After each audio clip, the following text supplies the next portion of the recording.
नमस्कार दोस्तों, मैं धीरज कुमार सैनी और मेरे YouTube channel DS mathematics classes में आपका फिर से स्वागत है। आज हम जो बात करेंगे वो हम आपके BSc फाइनल ईयर मैथमेटिक्स की जो बुक है या आपका पेपर नंबर 2 है कॉम्प्लेक्स एनालिसिस, उसकी बात करेंगे।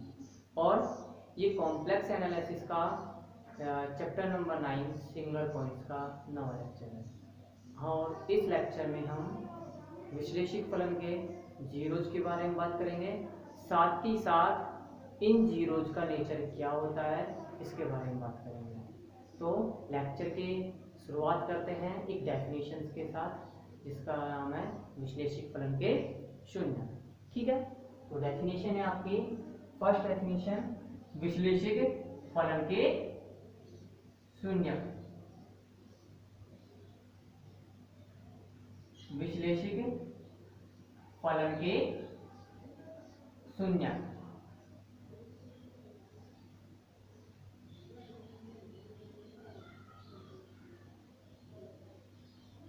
देखिए भाई, आपको डेफिनेशन दी गई है विश्लेषिक फलन के शून्य।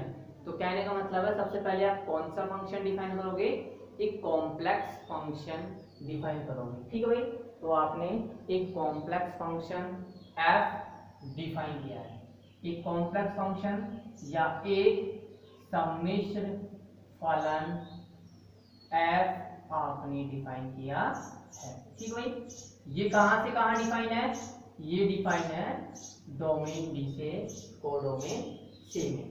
ठीक है भाई, जहां पे C क्या है, जहां पे C कॉम्प्लेक्स नंबर्स के कॉम्प्लेक्स जो नंबर्स है उनका सेट है, या फिर C क्या है, सेट ऑफ कॉम्प्लेक्स नंबर, या फिर आप क्या कह सकते हो, C क्या है, सम्मिश्र संख्याओं का समुच्चय।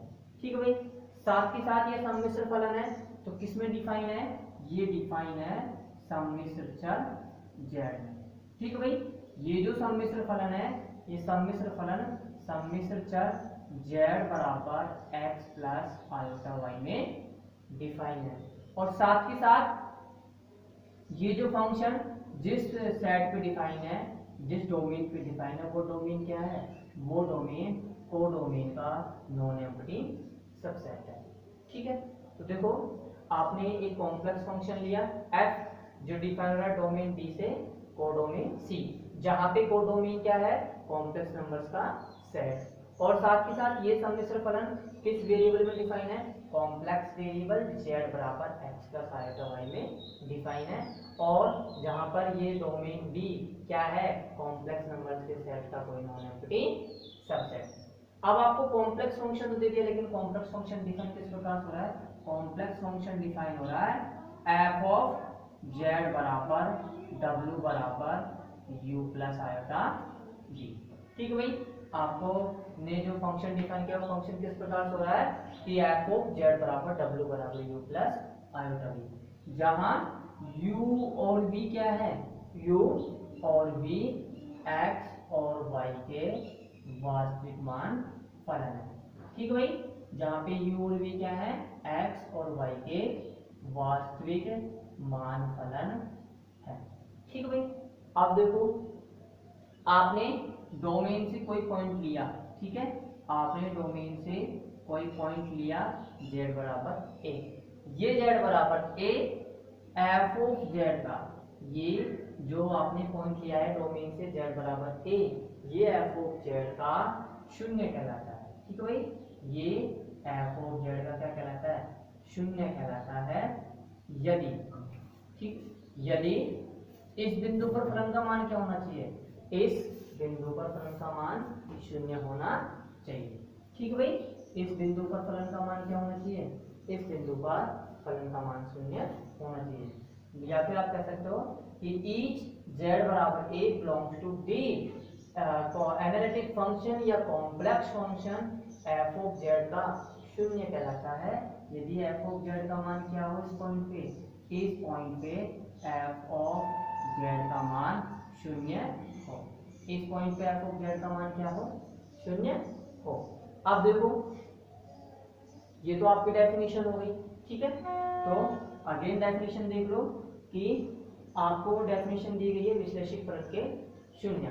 ठीक है, तो विश्लेषिक फलन दिया गया, सबसे पहले आप कौन सा फंक्शन डिफाइन करोगे, कॉम्प्लेक्स फंक्शन f जो कि डिफाइन करोगे d से c में, जहां पे c क्या है, जहां पे c कॉम्प्लेक्स नंबर्स का सेट है।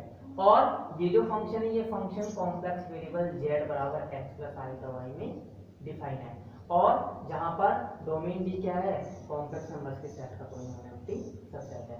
आपने कॉम्प्लेक्स फंक्शन डिफाइन किया है, ये कॉम्प्लेक्स फंक्शन डिफाइन किया तो किस प्रकार से डिफाइन हो रहा है, ये कॉम्प्लेक्स फंक्शन डिफाइन हो रहा है f ऑफ z बराबर w बराबर u प्लस आयोटा v, जहाँ पे u स्मॉल v क्या है, x और y के वास्तविक मान फलन है। ठीक है, तो देखो तब ये डोमेन d का कोई पॉइंट, तब डोमेन d का कोई पॉइंट f ऑफ z का शून्य कहलाएगा। तब डोमेन d का कोई पॉइंट f ऑफ z का शून्य कहलाता है यदि इस पॉइंट पे फलन का मान क्या हो, इस पॉइंट पे एनालिटिक फंक्शन का मान क्या होना चाहिए, 0 होना चाहिए। ठीक है, ये विश्लेषिक फलन के शून्य की डेफिनेशन हो गई।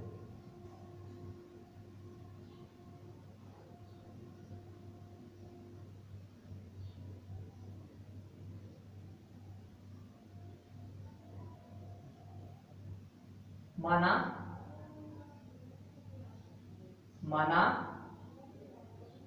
f ऑफ z, माना f ऑफ z सम्मिश्र चर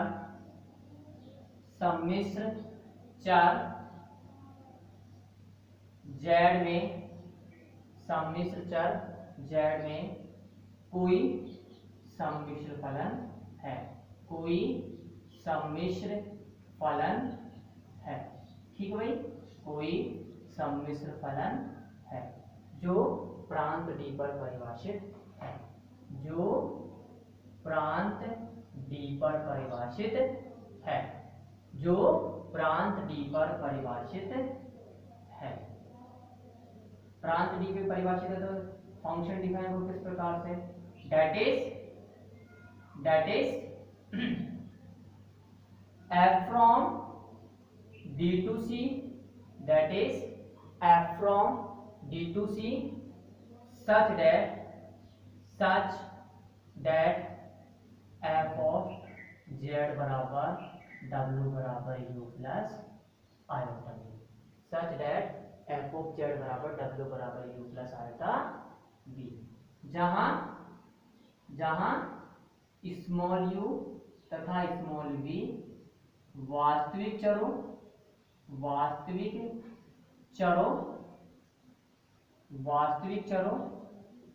x व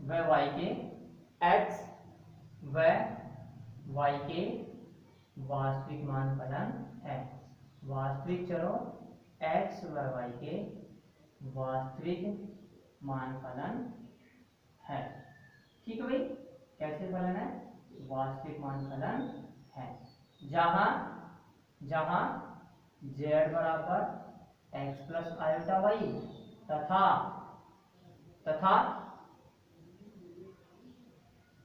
phi does not equal to d subset of c, तथा phi does not equal to d subset of c।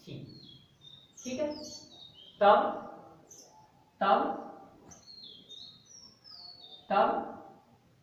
प्रांत d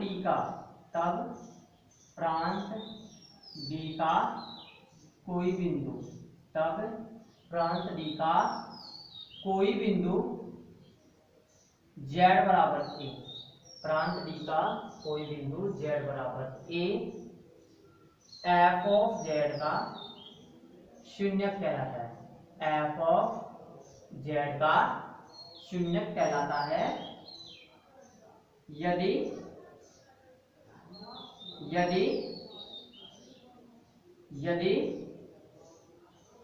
इस बिंदु पर विश्लेषिक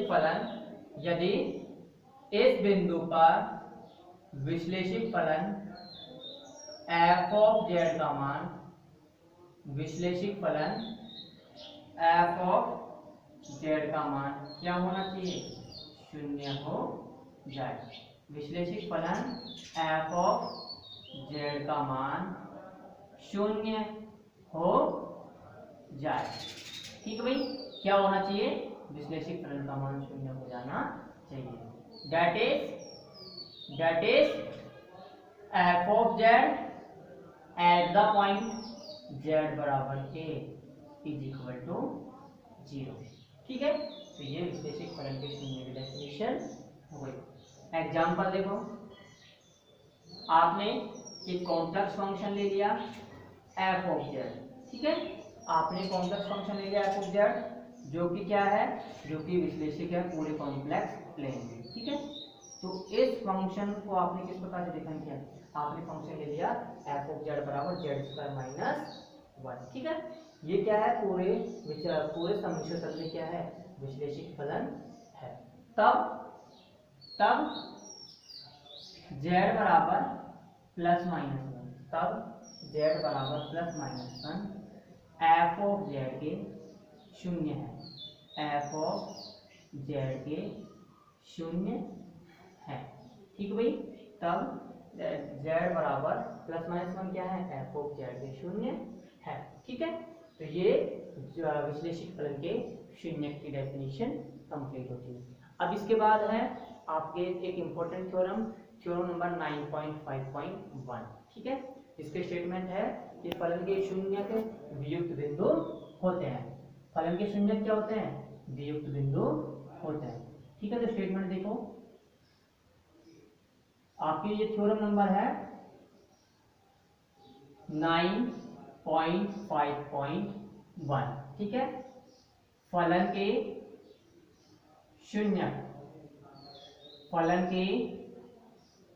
शून्यक वियुक्त बिंदु होते हैं। फलन के शून्यक वियुक्त बिंदु होते हैं। फलन के शून्यक वियुक्त बिंदु होते हैं। ठीक है भाई, फलन के शून्य क्या होते हैं, वियुक्त बिंदु होते हैं। अब देखो डेफिनेशन, सॉरी इसका प्रूफ, आपको स्टेटमेंट में क्या दिया गया, फलन दिया गया, तो फलन आप कौन सा डिफाइन करोगे, तो आगे फलन अगेन आपको कौन सा डिफाइन करना है, कॉम्प्लेक्स फंक्शन डिफाइन करना है, और किस में डिफाइन करना है, डोमेन डी में। और ये डोमेन डी किसका सबसेट होना चाहिए, नॉन एम्प्टी सबसेट होना चाहिए सी का। साथ के साथ ये जो कॉम्प्लेक्स फंक्शन है, ये कॉम्प्लेक्स फंक्शन डिफाइन होना चाहिए कॉम्प्लेक्स वेरिएबल जेड में। ठीक है, किसमें डिफाइन होना चाहिए, कॉम्प्लेक्स वेरिएबल जेड के अंदर डिफाइन होना चाहिए। और किस प्रकार से, कि एफ ऑफ जेड बराबर डब्ल्यू बराबर u plus iota v u. तो देखो भाई, इसका क्या से प्रूफ देखो, आपको क्या दिया गया है, आपको दिया गया है एफ ऑफ जेड सम्मिश्र चर, एफ ऑफ जेड सम्मिश्र चर जेड में, सम्मिश्र चर जेड में कोई सम्मिश्र फलन है। सम्मिश्र चर जेड में कोई सम्मिश्र फलन है जो प्रांत डी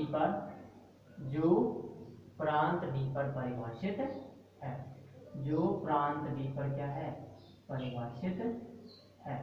ठीक है भाई, आपको कॉम्प्लेक्स फंक्शन दिया गया कॉम्प्लेक्स वेरिएबल जेड में, जो कि किस पे डिफाइन हो रहा है, डोमेन डी पे। डोमेन डी क्या है, डोमेन डी कॉम्प्लेक्स नंबर के सेट का नॉन एम्प्टी सबसेट। और फंक्शन किस प्रकार से डिफाइन हो रहा है, फंक्शन डिफाइन हो रहा है एफ ऑफ जेड बराबर डब्ल्यू बराबर यू प्लस आयोटा वी। ठीक है, तो देखो दैट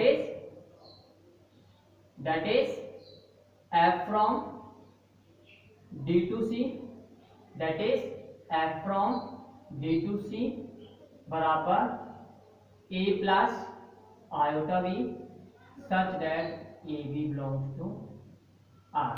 ठीक है, such that a b belongs to R. और ये फंक्शन किस प्रकार डिफाइन हो रहा है, ये फंक्शन डिफाइन हो रहा है such that F of z बराबर डब्ल्यू बराबर यू प्लस आयोटा बी। ठीक है भाई, एफ ऑफ जेड बराबर डब्ल्यू बराबर यू प्लस आयोटा बी, जहां जहां यू तथा वी, जहां यू तथा वी वास्तविक चरों, जहां यू तथा वी वास्तविक चरों एक्स व वाई के, एक्स व वाई के कौन से फंक्शन है, वास्तविक मान फलन है, एक्स व वाई के वास्तविक मान फलन है।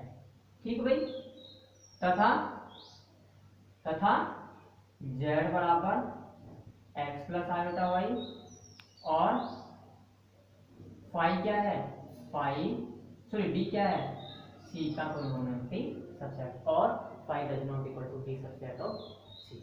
ये तो आपको फलन दिया गया है, ठीक है, स्टेटमेंट में दिया गया है फलन। तो फलन आपको पता है कौन सा फंक्शन डिफाइन करोगे, आप कॉम्प्लेक्स फंक्शन डिफाइन करोगे किसके अंदर, कॉम्प्लेक्स वेरिएबल z के अंदर, और किस प्रकार से कि f ऑफ z बराबर w बराबर u प्लस आयोटा v, जहां u और v क्या है, वास्तविक चरों x और y के वास्तविक मान फलन है, और z क्या है, कॉम्प्लेक्स वेरिएबल, तो z बराबर क्या है, x प्लस आयोटा y।